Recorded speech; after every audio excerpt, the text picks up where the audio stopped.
Chapter 5.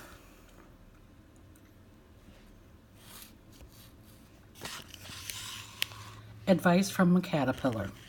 The caterpillar and Alice looked at each other for some time in silence. At last the caterpillar took the hookah out of its mouth and addressed her in languid, sleepy voice. "Who are you?" said the caterpillar. This was not an encouraging opening for a conversation. Alice replied rather shyly, I hardly know, sir. Just at present, at least, I know who I was when I got up this morning, but I think I must have been changed several times since then." "What do you mean by that?" said the caterpillar sternly. "Explain yourself." "I can't explain myself, I'm afraid, sir," said Alice, "because I'm not myself, you see." "I don't see," said the caterpillar.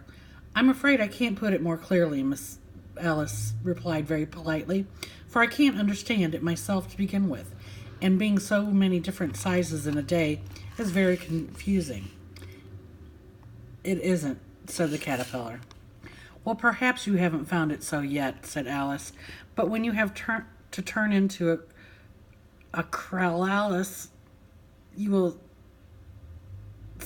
someday, you know, and then after that into a butterfly, I should think you'll feel a little queer, won't you?"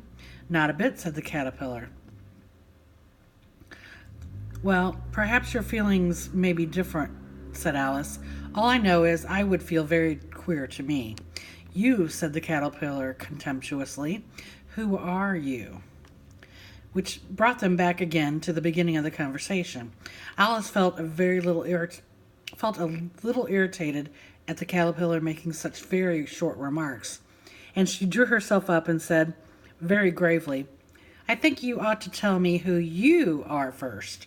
"Why?" said the caterpillar. Here was another puzzling question, and as Alice could not think of any good reason, and as the caterpillar seemed to be in a very unpleasant state of mind, she turned away. "Come back," said the caterpillar. The caterpillar called after her. "I've something important to say." This sounded promising, certainly. Alice turned and came back again.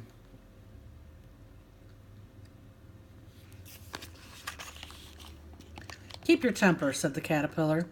"Is that all?" said Alice, swallowing down her anger as well as she could. "No," said the caterpillar.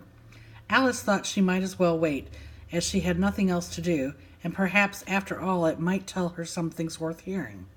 For some minutes it puffed away without speaking, but at last it unfolded its arms, took the hookah out of its mouth again, and said, "So you think you're changed, do you?" "I'm afraid I am, sir," said Alice. "I can't remember things I used, and I don't keep the same size for 10 minutes together." "Can't remember what things?" said the caterpillar. "Well, I've tried to say, 'How doth the little busy bee?' but it all came different." Alice replied in a very melancholy voice. "Repeat, you are old, Father William," said the caterpillar. Alice folded her hands and began. "You are old, Father William," the young man said, "and your hair has become very white, and yet you incessantly stand on your head. Do you think at your age that is right?" "In my youth," Father Williams replied to his son, "I feared it might injure the brain, but now that I'm perfectly sure I have none, why I do it again and again." "You are old," said the youth, "as I mentioned before, and have grown most uncommonly fat. Yet you turned a back somersault at the door. Pray, what was the reason of that?" "In my youth," said the sage as he shook his gray locks, "I kept all my limbs very supple, by the use of this ointment, 1 shilling the box." "You are old," said the youth, "and your jaws are too weak for anything tougher than suet. Yet you finished the goose with its bones and the beak. Pray, how did you manage to do it?"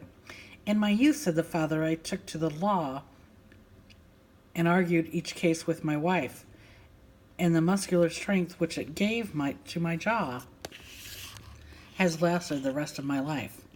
"You are old," said the youth. "One would hardly suppose that your eye was as steady as ever, yet you balanced an eel on the end of your nose.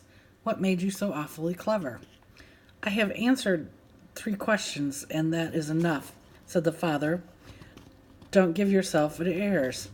Do you think I can listen all day to such stuff? Be off, or I'll kick you downstairs.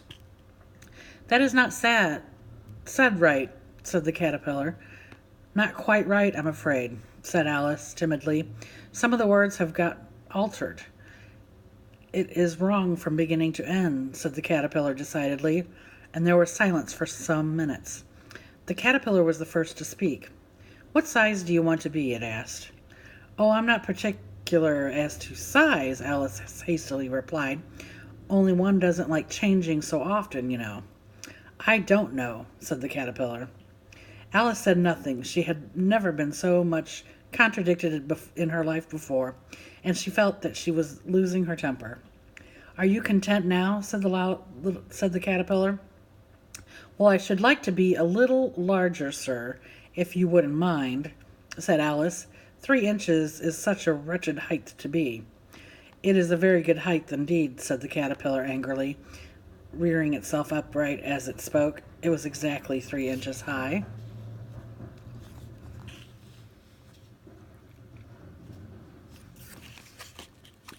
But I'm not used to it, pleaded poor Alice, in a piteous tone. And she thought of herself, I wish the creature would be so easily offended.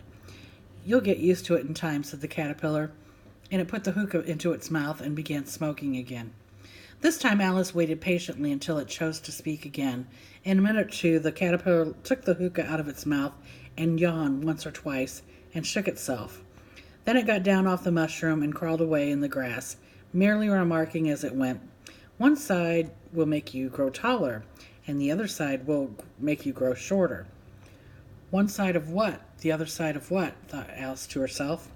Of the mushroom, said the caterpillar, just as if she'd asked it out loud, and in another moment it was out of sight. Alice remained looking thoughtfully at the mushroom for a minute, trying to make out which were the 2 sides of it, and it was perfectly round. She found this very difficult question. However, at last she stretched her arms around it as far as they would go and broke off a bit of the edge with each hand. And now which is which? She said to herself, and nibbled a little of the right-hand bit to try the effect. The next moment she felt a violent blow underneath her chin. It had struck her foot. She was a good deal frightened by this very sudden change, but she felt that there was no time to be lost, as she was shrinking rapidly, so she set to work at once to eat some of the other bit. Her chin was pressed so closely against her foot that there was hardly room to open her mouth, but she did at last and managed to swallow a morsel of the left-hand bit. Come, my head's free at last, said Alice in a tone of delight, which changed into alarm in another moment, when she found that her shoulders were nowhere to be found. All she could see when she looked down was an immense length of neck, which seemed to rise like a stalk out of the sea of green leaves that lay far below her. What can all that green stuff be? Said Alice. And where have my shoulders got to? Oh no, my poor hands. How is it I can't see you? She was moving them about as she spoke, but no result seemed to follow, except a little shaking among the distant green leaves.